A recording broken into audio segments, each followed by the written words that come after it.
In this video, we are going to talk about monoamine oxidase inhibitors. So there are some points that you must remember about monoamine oxidase inhibitors. So first we'll talk about the enzyme monoamine oxidase. Monoamine oxidase is a mitochondrial enzyme which is found in the nerves and other tissues like liver and the gut. This enzyme in the neuron functions as the safety valve to oxidatively demyelinate and inactivate any excess of the neurotransmitters that may leak out of the synaptic vesicles when the neuron is at rest. The examples of the neurotransmitters here include norepinephrine, dopamine, and serotonin.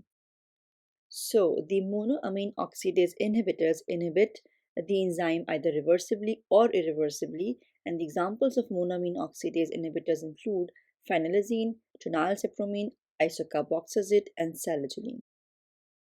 Now let's talk about the mechanism of action of monoamine oxidase inhibitors. So monoamine oxidase inhibitors form stable complex with the monoamine oxidase enzyme, hence inactivating the enzyme. This inactivation of the enzyme monoamine oxidase results in the increased stores of norepinephrine, serotonin, and dopamine, and hence there's excess diffusion of these neurotransmitters into the synaptic space. So, the therapeutic uses of monoamine oxidase inhibitors.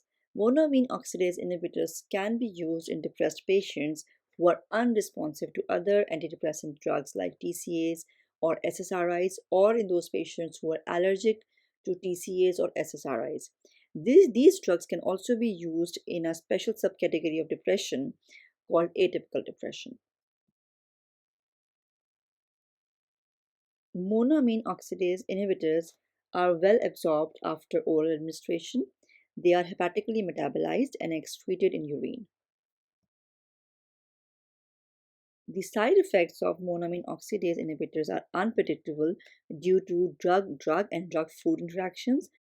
These drugs have high potential for orthostatic hypotension, and these drugs may also show side effects like nausea, dry mouth, and dizziness. So that's it. Thanks for watching. If you like the video, don't forget to like, share, and subscribe PharmCept. Thank you.